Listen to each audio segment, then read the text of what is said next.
요즘 어딜 가나 인공지능 일학이잖아요. 이렇게 AI가 넘쳐나는 세상에서 봇이 아니라 진짜 사람을 위한 웹3를 만들려는 움직임이 계속되고 있습니다. 오늘은 바로 그 목표를 향해서 정말 흥미롭게도 서로 완전히 다른 길을 걷고 있는 두 프로젝트, 파이 네트워크와 인터링크 네트워크에 대해 한번 깊이 파헤쳐 보겠습니다. 바로 이 질문이 오늘 우리가 다룰 내용의 핵심입니다. 온라인 공간이 점점 더 AI랑 봇으로 채워지고 있잖아요. 그러면서 진짜 인간이라는 걸 증명하는 것 자체가 완전히 새로운 가치를 갖기 시작했어요. 자, 이 문제를 풀기 위한 두 가지 접근법, 지금부터 함께 살펴보시죠. 먼저 첫 번째 주자부터 볼까요? 바로 파이 네트워크입니다. 이들의 전략은 아주 명확해요. 복잡한 기술이나 규제 이런 것보다 일단 거대한 사용자 기반, 그러니까 사람들의 커뮤니티를 먼저 만드는 거였죠. 와, 근데 그 결과가 정말 놀랍습니다. 전 세계에서 무려 6천만 명이 넘는 사람들이 이 파이 네트워크에 참여하고 있거든요. 이 어마어마한 규모의 커뮤니티가 바로 파이의 가장 큰 힘이자 자산인 셈이죠. 말 그대로 사람의 힘으로 만들어진 거대한 생태계라고 할 수 있습니다. 그런데 말이죠. 이렇게 사람 중심으로 자발적으로 성장을 하다 보면 예상치 못한 위험이 생기기도 합니다. 이 슬라이드는 실제 커뮤니티에 올라왔던 한 이야기인데요. 이 풀뿌리 방식의 힘과 함정을 동시에 보여주는 아주 흥미로운 사례예요. 어떤 사용자 한 분이 휴대폰을 바꾸다가 수천 개의 파이가 들어있는 지갑의 비밀 구조를 완전히 잃어버릴 뻔한 거예요. 종이에 적어둔 것도 없고 사진을 찍어둔 것도 없었죠. 정말 모든 희망이 거의 사라진 그 순간이 없는데, 정말 놀랍게도 마지막으로 혹시나 해서 확인해본 휴대폰 클립보드 기록에 그 비밀 구절이 남아있었던 겁니다. 그래서 모든 자산을 지킬 수 있었죠. 바로 이 지점이 양날의 검이라는 거예요. 보신 것처럼 클립보드가 결정적인 순간에 우리를 구할 수도 있지만, 반대로 생각해보면요. 만약 여러분의 비밀 구절이나 개인정보가 지워지지 않고 그대로 남아있다면 악성 앱이 이 정보를 몰래 훔쳐갈 수 있는 아주 위험한 통로가 될 수도 있다는 뜻입니다. 그래서 이 슬라이드에 나온 방법이 정말 중요합니다.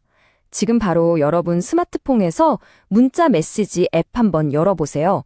그리고 입력창을 길게 눌러서 클립보드에 어떤 기록이 남아있는지 꼭 확인해보세요. 혹시라도 민감한 정보가 있다면 즉시 모두 삭제해서 이런 잠재적인 위험을 없애는 게 현명하겠죠? 자, 그럼 이제 두 번째 접근법을 한번 살펴볼까요? 파이와는 정말 정반대의 길을 걷고 있는 인터링크 네트워크입니다. 이들은 커뮤니티보다는 아주 견고한 인프라와 규제 준수를 최우선으로 두고 설계된 프로젝트입니다. 인터링크의 배경을 보면 그 성격이 아주 명확하게 드러납니다. 구글, A16 같은 정말 거물급 투자사들의 지원을 받고 있고요. 장기적으로는 나스닥 상장을 목표로 처음부터 제도권 금융 수준의 투명성을 추구하고 있어요. 한마디로 먼저 튼튼한 규칙을 만들면 사람들은 자연스럽게 모일 것이다 라는 철학인 거죠. 인터링크가 사용자가 진짜 사람인지 확인하는 첫 번째 핵심 기술은 바로 이 라이브니스 체크입니다.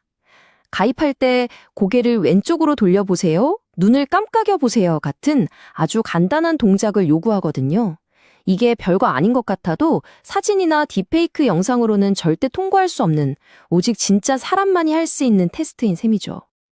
그리고 두 번째 핵심 기술이 바로 영지식 증명 GKP입니다.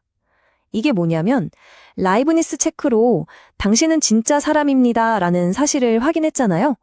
이걸 증명할 때 여러분의 얼굴 데이터 같은 아주 민감한 원본 정보는 절대로 외부에 노출하지 않는 기술이에요. 프라이버시는 완벽하게 보호하면서도 네트워크의 신뢰성은 유지하는 정말 똑똑한 방법이죠. 이 슬라이드에서 정말 흥미로운 지점은 인터링크의 토큰 구조입니다. 이들은 처음부터 커뮤니티 보상용 토큰, 즉 ITLG랑 인프라 투자용 토큰 ITL이 완전히 분리했어요. 이게 왜 중요하냐면 커뮤니티 참여자의 이익과 기관 투자자의 이익이 서로 충돌하지 않도록 설계한 아주 전략적인 접근 방식이기 때문입니다. 자, 그럼 이제 두 프로젝트를 나란히 놓고 한번 비교해 보겠습니다. 여기서 중요한 건 이 둘을 경쟁자로 보는 게 아니에요. 같은 목표를 향해 가고 있는 서로 다른 철학으로 이해하는 게 핵심입니다. 이 표가 모든 걸 딱 요약해주네요.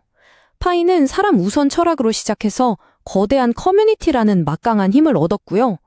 반면에 인터링크는 규칙 우선 철학으로 기술적인 안정성과 규제 친화성이라는 아주 견고한 기반을 먼저 다졌습니다. 출발점, 강점, 철학까지 모든 게 명확하게 대비되죠. 그래서 저는 이 둘의 관계를 이렇게 비유하고 싶어요. 하나는 커뮤니티와 생태계라는 날개, 그리고 다른 하나는 인프라와 신뢰라는 날개. 새가 한쪽 날개만으로는 절대 높이 날 수 없듯이 어쩌면 진정한 의미의 인간 중심 웹3를 위해서는 이 두 가지 접근법이 모두 필요한 건 아닐까 싶습니다. 그렇다면 이 분석을 바탕으로 우리는 어떤 행동을 해야 할까요?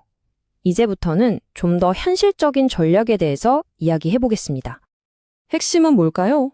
바로 승자를 고르려고 애쓰는 게 아니라는 겁니다.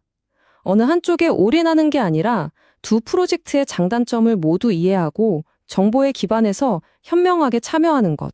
그게 가장 중요한 길입니다. 감당할 수 있는 만큼만 투자하고 또 장기적인 관점을 갖는 것처럼 여기에 나와 있는 이 네 가지 원칙은요. 암호화폐라는 세계를 항해할 때 꼭 필요한 기본적인 나침반과도 같습니다.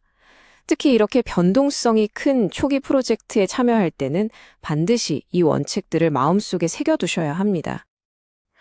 그냥 이론적으로만 아는 것보다는 직접 경험해보는 게 훨씬 중요하겠죠. 인프라를 먼저 만드는 모델이 실제로 어떻게 작동하는지 궁금하시다면 인터링크 앱을 설치해서 인간 인증 과정을 한번 직접 거쳐보시는 걸 추천합니다. 가입하실 때 이 초대 코드를 사용하면 초기 참여자로서 혜택을 받을 수도 있으니 참고하시고요. 자, 이제 마지막으로 이 모든 논의를 관통하는 더 큰 그림에 대해 생각해 보면서 마무리하려고 합니다. 바로 새로운 디지털 경제에서 우리 각자가 갖는 본질적인 가치에 대한 이야기입니다. 파이와 인터링크의 여정은 결국 이 질문 하나로 기결됩니다.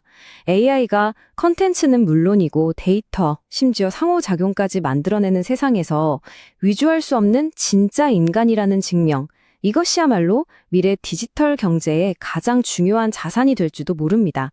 오늘 이 분석이 그 미래를 준비하시는데 작은 도움이 되었기를 바랍니다.